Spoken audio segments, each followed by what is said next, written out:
Does everybody see down here at the bottom, you see the turn at the low demand level? Okay. That's that. Does everybody see that right here where I'm pointing? Just below 130? That was that trade. That was where we put that in the letter and traded it in the trading room. Okay? Now, aren't we coming up to the same picture, only an opposing, only a supply level? All right? So going into, maybe today we're close to it, but definitely into tomorrow and next week, what market do you think I'm going to be focused on? Okay, does everybody understand that? All right. The plan is to profit from this supply level the same, if not more, than we profited from the demand level below. All right. Now, we have more evidence, though, in this level. Number one, I like this level just a little bit better. Okay. Yeah, so Alter is pointing out something I was just going to talk about. Notice this level has been tested once. Okay. Now, we've had this level in FX Street here for a while. All right. But I want to just show you exactly how we played this bottom level with real money.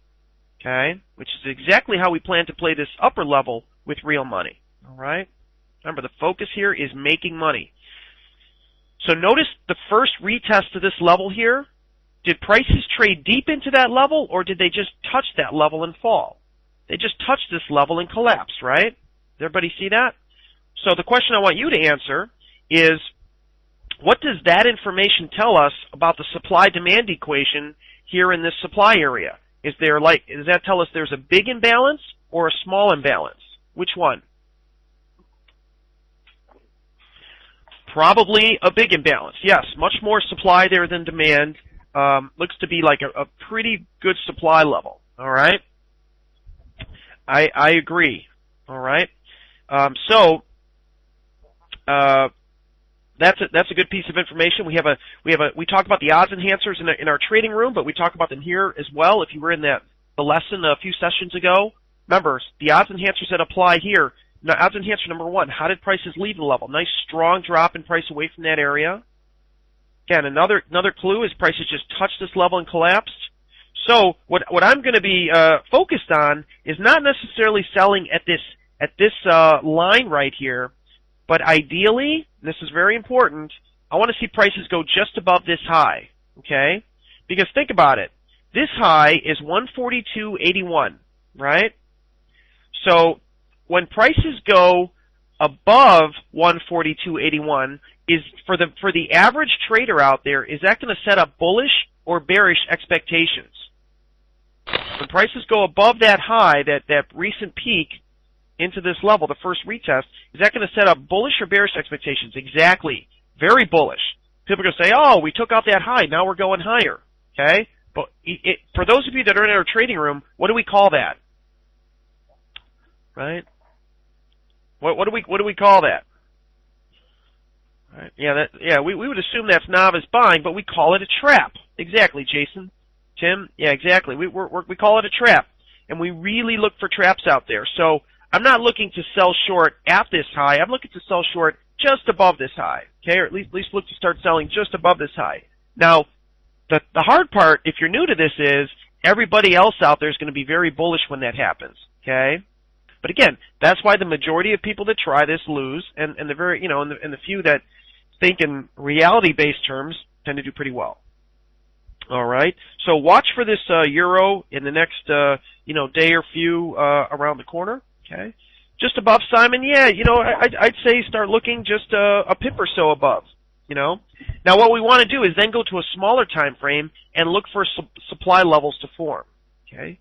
So let's take a look at this morning and let's plan some trades out going forward. Does all that make sense?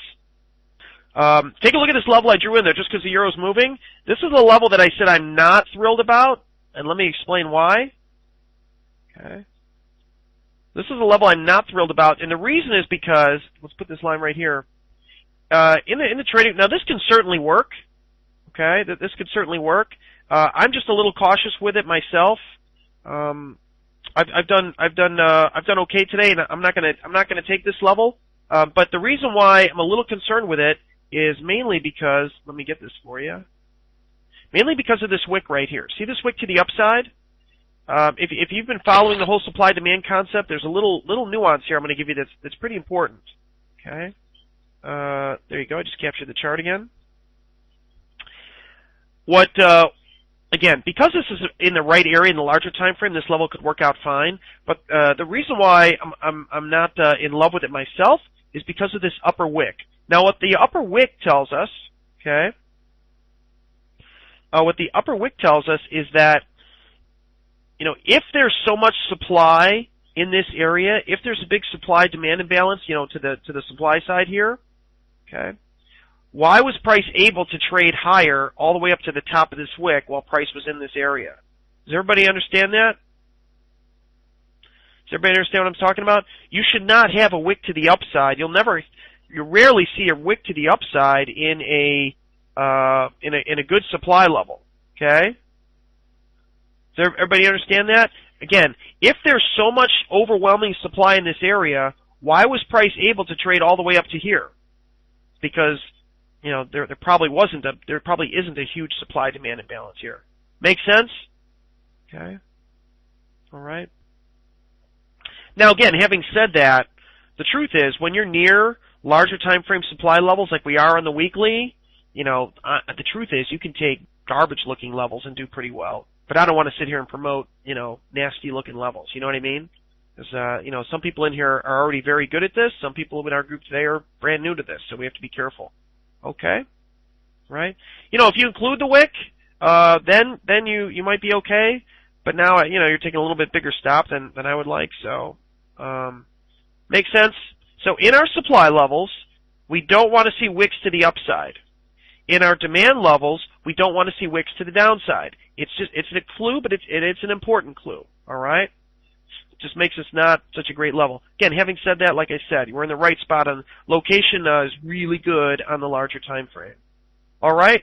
The other thing we want to do is, again, I would focus on this market, watching the 5-minute chart tomorrow, Monday, Tuesday. As long as we're up near this larger time frame supply level, okay, what I'm going to be doing each day is focusing in on those smaller time frame Euro charts, looking for any supply levels that form. Does that make sense? Okay. All right. I'm going to be focused on any supply levels that form, especially if we can take out this prior high here on the weekly chart.